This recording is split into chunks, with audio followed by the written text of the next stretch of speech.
ठाकरेंच्या शिवसेनेची आणि मनसेची युती आज जाहीर होणार आहे। मात्र उत्सुकता आहे ती ठाकरे बंधूंच्या जागा वाटपाच्या फॉर्म्युलाची। ठाकरे बंधूंच्या जागा वाटपाचा संभाव्य फॉर्म्युला माझाच्या हाती लागलाय। शिवसेना 140 ते 150 जागा लढवणार आहे, तर मनसे 60 ते 70 जागा लढवणार असल्याची सूत्रांची माहिती आहे। तर ठाकरेंच्या शिवसेनेच्या कोट्यातील 15 ते 20 जागा राष्ट्रवादीला सोडणार असल्याची देखील सूत्रांची माहिती आहे। गेल्या काही दिवसांपासून दोन्ही पक्षांची जागा वाटपाच्या फॉर्म्युलावर चर्चा झाली, चर्चेच्या फेऱ्या झाल्या। जागा वाटप हे उमेदवाराच्या मेरिटनुसार झाल्याचं दोन्ही पक्षांतून सांगण्यात येत आहे। मुंबईत सोबत लढण्याबाबत शरद पवारांच्या राष्ट्रवादीशीही चर्चा सुरू आहे अशी माहिती मिळते। अजय माने आपले प्रतिनिधी आपल्याला या सगळ्या संदर्भात अधिक अपडेट देतील। अजय, जागा वाटपाचा तिढा होता आणि तिथेच युतीचं घोंगडं भिजत राहिलेलं होतं। अखेर जागा वाटपावर शिक्कामोर्तब झाल्याचं कळतंय। कसं असेल संभाव्य जागा वाटप, काय फॉर्म्युला ठरलाय? आपण जर पाहिलं तर अगदी शेवटपर्यंत जागा वाटपाच्या चर्चा आणि जागा वाटपाचे तिढे सोडवताना दोन्ही पक्षाचे म्हणजे ठाकरेंची शिवसेना असो किंवा महाराष्ट्र नवनिर्माण सेनेचे नेते असो, दोन्ही पक्षाचे नेते जे ते शिवतीर्थ या ठिकाणी राज ठाकरेंची तर मातोश्री ते या ठिकाणी उद्धव ठाकरे यांच्या भेटीगाठी घेताना आपल्याला पाहायला मिळत होते।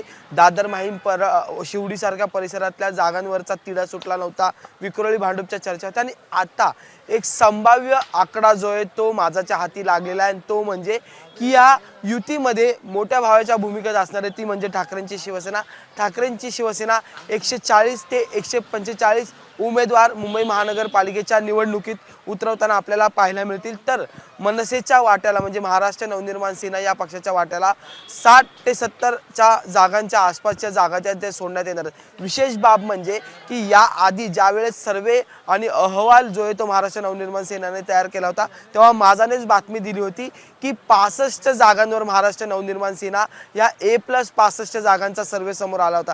त्यामुळे 65 त्या जागांसाठी अधिकृतरित्या मागणी जी ती केली गेली होती आणि त्याच्यानंतर पुढच्या वाढीव जागा मागण्यात आल्या होत्या। पण आता 60 ते 70 जागा ह्या महाराष्ट्र नवनिर्माण सेना या पक्षाला देण्यात आलेल्या। आणखी एक महत्त्वाची बाब म्हणजे या युतीत जर शरद पवारांच्या राष्ट्रवादीने पाठिंबा दिला तर शरद पवारांच्या राष्ट्रवादीला 10 ते 15 जागा या ठाकरेंच्या शिवसेनेच्या कोट्यातल्या सोडण्यात येणार आहे। त्यामुळे जर आपण पाहिलं तर एक संभाव्य आकड्याची मांडणी केली तर 140 ते 150च्या मध्ये ठाकरेंची शिवसेना जागा लढवताना पाहायला मिळेल। तर महाराष्ट्र नवनिर्माण सेना हा पक्ष 60 ते 70 जागा लढवताना पाहायला मिळतील आणि राष्ट्रवादी 10 ते 15 या जागा लढवताना पाहायला मिळतील। त्यामुळे आता आज पत्रकार परिषद घेताना या जागेंचा फॉर्म्युला सुद्धा मांडला जाणार का हे सुद्धा पाहणं महत्त्वाचं असणार आहे। पण विशेष बाब म्हणजे की अगदी शेवटच्या टप्प्यापर्यंत जे ते जागा वाटपाच्या तिढ्या सोडवण्याचा प्रयत्न सुरू होता आणि तसंच चित्र पुढे सुद्धा पाहायला मिळेल। कारण की कुठेतरी सावध भूमिका